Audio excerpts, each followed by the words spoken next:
everyone, I'm Erica and welcome back to Notes on the Good Life. As you can tell by the setup we have today, I'll be doing my first ever debt confession. So I'm going to be listing out all of my family's debts as well as our plan of how we're going to pay it off. So if you're interested, then I hope you stick around. And if you haven't done so already, please like and subscribe. That way you can get notified for whenever I release a video, which I do at least once a week. All right, so without further ado, let's get to it. Okay, now before we get started, I did just want to provide a little bit of history just as far as past debt goes. So both my husband and I did have student loans, which we paid off in 2020. And so my husband had about $38,000 for undergrad, and then I had about $28,000 for undergrad, plus another $60,000 for grad school. And so we were able to pay that off my last grad school loan in 2020. And by that time, we had already paid off both of our cars. And so we were completely debt free except for the mortgage in 2020. And I actually sold my car to my sister. And so we were managing with one car. And at the time, it was totally fine because, we were only, at that time, everything was still shut down. And so we were only going to daycare because both my husband and I work remote. So very limited commute time and things like that. And so we were managing pretty well.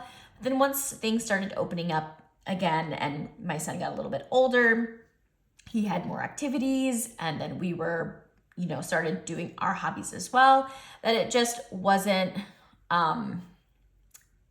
it was starting to just be very inconvenient, like adding hours in the day where, I couldn't go anywhere or my husband couldn't go anywhere because one of us had the car.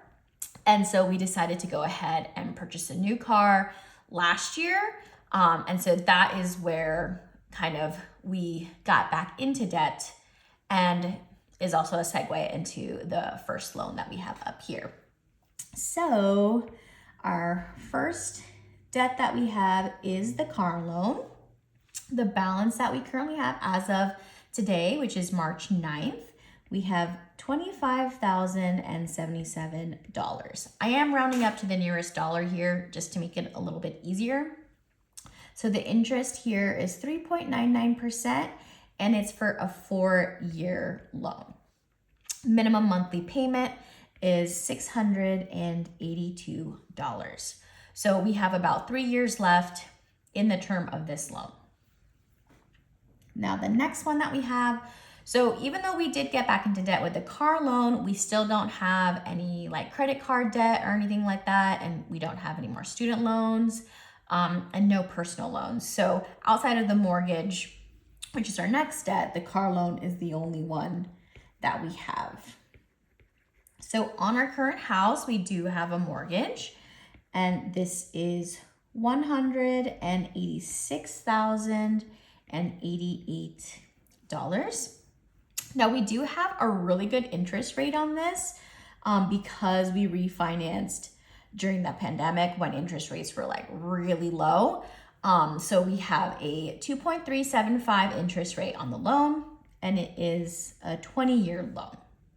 So not quite the 30-year, as long as the 30-year, which is I feel like usually what people go for. And then the minimum monthly payment that we pay directly for the loan, because when we pay the bank, we do also pay our escrow. And so our escrow includes the monthly payment for both our home insurance and property taxes. So, but for just the loan, it is $1,086. So total debt that we have, let me just get my calculator on the side here. 25,000 plus 186.88.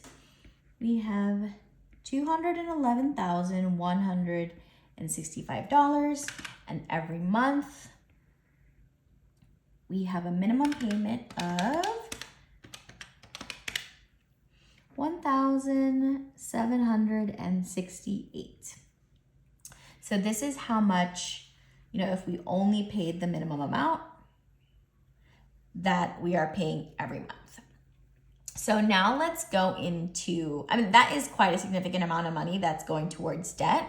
And so we definitely want to try to eliminate as much as we can, because then that frees up more money that can go towards investing. And so, our big long-term goal is to be work optional by the time that we're 55. And so we are part of like the FIRE movement, the financial independence, retire early. Although the retire early, like I said, is optional. Like if we still really enjoy what we're doing, or we want to branch out and do something else, or, a different job, or even a different industry, then that's something that we want to make sure that we're financially set up to do. And so this is now how we plan to pay that off. So I'll just write payoff plan here. And sorry if my handwriting is a little messy. I still haven't quite figured out how to write neatly on the iPad yet. But so for the car loan, I think it's honestly, you just have to write like really slowly, which is not helpful when you are trying to talk and write at the same time. But for the car loan, we are doing a lump sum payoff. So what that means is that we are saving up money on the side in a high yield savings account. And which is a little bit different than, say, like paying extra every month with your car payment. Because what we want to do is we want to pay off the loan just at one time, all of it at one time. Well, I don't think I explained this very well when I was originally filming, but the reason why we're doing a lump sum payoff is because the interest that we earn in our high yield savings account, the difference between that and the interest that we're charged on the car loan is more. So we're actually earning a little bit of money when we are choosing to save up that money in our high yield savings account. This wouldn't necessarily work if the interest rate on our car loan was a lot higher, because then, even though it'd be saving in our savings account, like we would be losing money because the interest rate on the debt is higher. So I hope that clears that up a little bit. And, one of the advantages of using this method is that the money that we're using for the extra payments is still accessible in our savings account, just in case for whatever reason we may need it. And it's not like just tied up in the loan and kind of gone out of our accounts. So hopefully that provides a little bit more information on why we chose to go this route. So right now we are currently saving, let me put this in a different color so it's a little bit easier to see. So we're saving an extra $900 every month, and we put this into our high yield savings account. And so basically we're gonna keep on saving this extra $900 a month until the balance of the loan is equal to the amount that we have saved.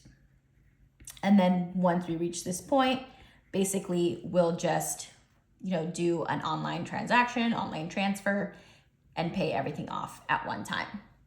And so in order to determine sort of like when we would be able to do this, I Googled, auto loan payoff and looked at the amortization schedule. And the I always have a hard time saying this, amortization table or schedule pretty much tells you from the start of the loan each month what you're paying in principal, what you're paying in interest, and then what the balance of the loan will be.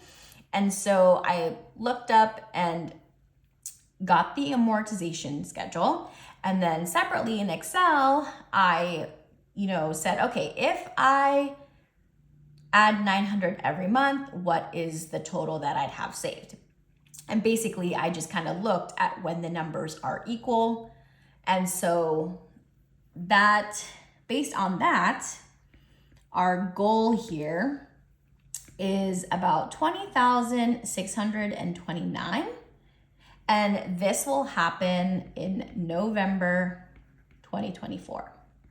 So basically we'll have saved up this amount, and then I believe it's like a month later, the balance of the loan then becomes equal to the amount that we have saved in the bank. And then so at that time, we'll just transfer all $20,629 to the loan.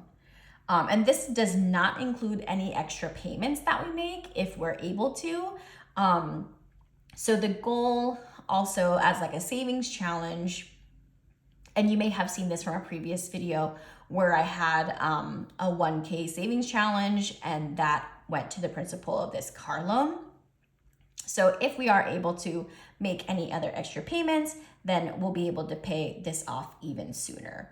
And I think when I calculated it out, so if we pay off, almost 3 years early, then we'd be saving over $1,000 in interest if we, compared to if we had taken the full 4 years to pay it off. So that's definitely a lot, and then frees up a lot of money, because if we add up the 900 plus what we are currently paying, so we're currently, right, setting aside $1,582 every month for the car loan. So once this car loan is paid off, then that frees up a lot of money to keep on investing and to also save for some of our other goals as well. So it'll be a pretty big deal once we get rid of this car loan.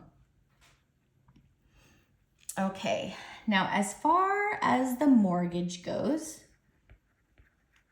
our payoff plan is not as aggressive, definitely not as aggressive as what we have going on for the car loan. And so, because the interest rate is so low at 2.375, we're really not in a rush to have our mortgage completely paid off. I know some people are like really gung-ho on getting their mortgage paid off early, but because we have that goal to retire early, it's really important for us to get that money into the stock market and to invest in other things where we can have our money grow. That way we'll have that money ready when we retire, right?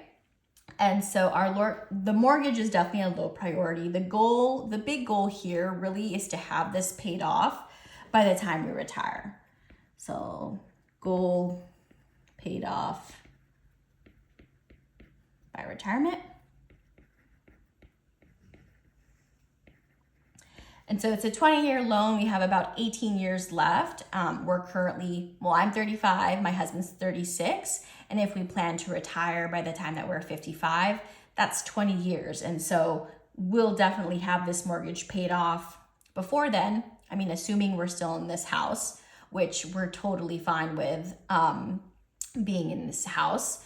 And so, that's if we just keep making the same mortgage payments that we're making now.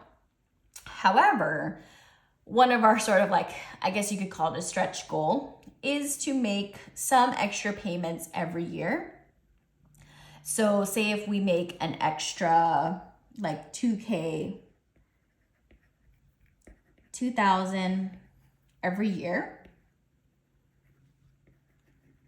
I used one of those early mortgage loan calculators that you can also Google. And, I put in that if we make this extra $2,000 every year, we can actually speed up when we pay off this loan as well. I think it was about 2 years. So that's a pretty big deal too. And something that we're going to be trying to do as well. But again, it's just not our big priority right now. Any extra money right now is probably going towards the car loan, or again, investing in the stock market or other future investments, because our goal really is that early retirement. But if, things change or we do end up having a little bit more extra money to spend, then we can, if we want to apply it to the mortgage. We actually did get something in the mail that said that our escrow payment was actually going to be a little bit less by $100. And so we plan on actually using that $100 and applying it to our mortgage. I mean, we're already used to sort of paying that amount anyways. And so, might as well just kind of stay paying that amount, but it counts as a little bit extra to the mortgage every year. And so that's pretty much it, guys, as far as where our debts stand. I'm pretty confident, God willing, that, we're able to still keep our jobs and our income over the years, that this, especially with the mortgage, I'm pretty confident with the plan that we have going. But it does just mean that, like, this is why we budget, right? We want to make sure that we are sticking to what we set in our budget as far as spending goes, because that allows us to put more money into our debts and invest. So, and those are some of the things that are top of mind for my husband and I.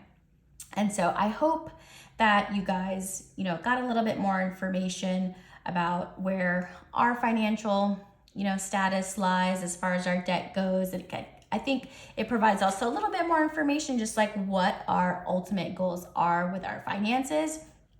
And so, I hope you enjoyed, and I will see you guys next week in the next video. It'll just be our normal cash stuffing. So hope you guys enjoyed, and again, I'll see you guys next week. Bye.